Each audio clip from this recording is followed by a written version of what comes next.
ఇక ఈ విధంగా సీఎం కలియ తిరుగుతుంటే తెలంగాణలో ప్రతిపక్ష హోదాలో ఉండి ప్రజలను విమర్శించకుండా ఫామ్ హౌస్కే పరిమితమయ్యారని పరామర్శించకుండా ప్రజలని కనీసం ఫామ్ హౌస్కే పరిమితమయ్యారని కేసీఆర్పై ఫైర్ అయ్యారు.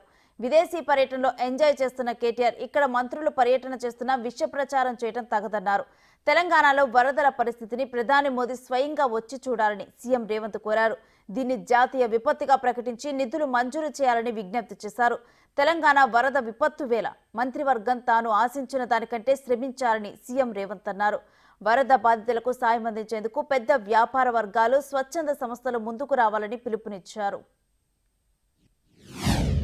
తెలంగాణ సమాజాన్ని, రాజకీయ పార్టీలను, స్వచ్ఛంద సంస్థల్ని, అదేవిధంగా ప్రభుత్వ ఉద్యోగులకు నా విజ్ఞప్తి ఒకటే, ఇది కష్ట సమయము.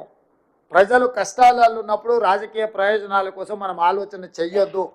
వ్యక్తిగత స్వార్థాన్ని వదులుకొని మనం చేయగలిగిన సహాయాన్ని మనం చేయాలి.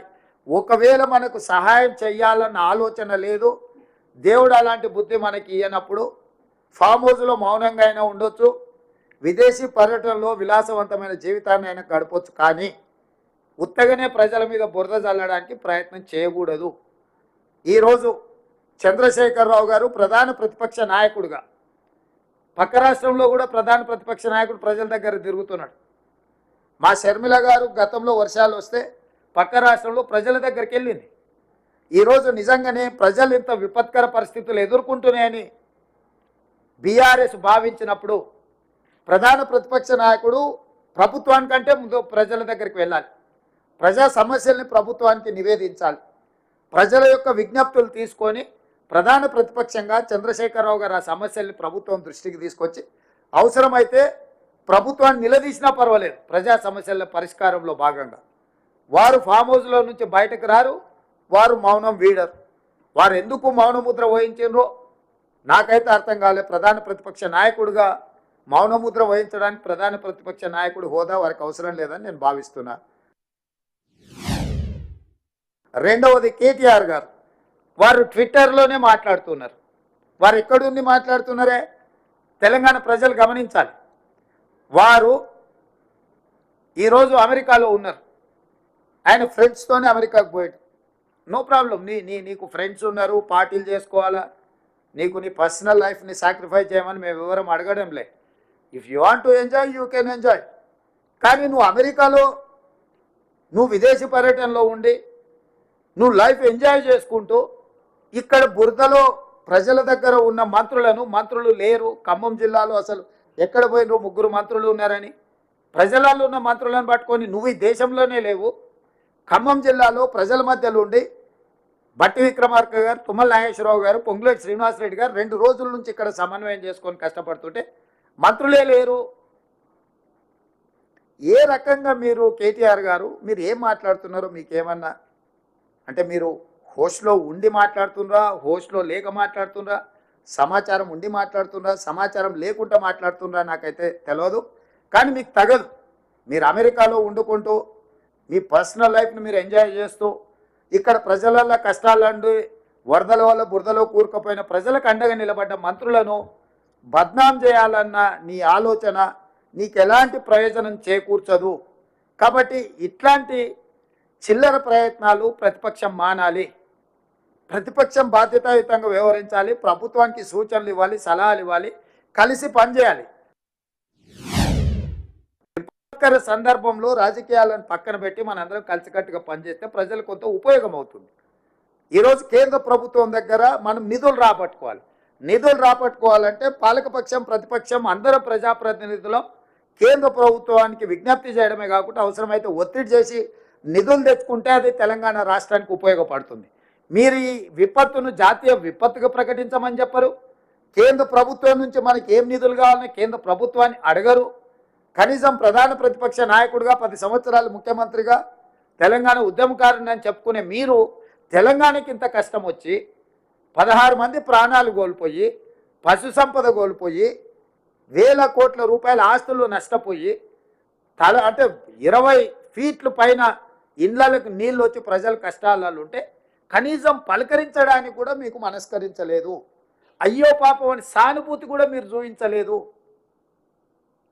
మీరు ఈ రకంగా మాట్లాడితే ఇది తెలంగాణ ప్రజలకు నష్టం చేకూరుస్తుంది తప్ప తెలంగాణ ప్రజలకు ప్రయోజనం ఉండదు. మా ప్రభుత్వం ప్రజల కష్టాలలో ఉన్నప్పుడు కష్టాలను తీర్చడానికి ప్రయత్నం చేస్తుంది తప్ప రాజకీయ ప్రయోజనం కోసం మేము ఆలోచన చేయము. ఈరోజు నా ప్రయత్నం అంతా ప్రజలకు అండగా నిలబడాలని. నిజంగా వాళ్ళకు వచ్చిన కష్టానికి ప్రభుత్వం ఎంత సహాయం చేసినా తక్కువనే అవుతుంది. ఇవాళ నేను చూసిన రాజీవ్ గృహకల్పలో పోయినా, ఇంతకుముందు బొక్కలగడ్డ ప్రాంతంలో చూసిన వాళ్ళు ఇల్లు సర్వం కోల్పోయారు. ఈరోజు ఈ పరిస్థితులన్నిటిని కూడా ప్రధానమంత్రికి, కేంద్ర హోంశాఖ మంత్రికి వివరించడం జరిగింది.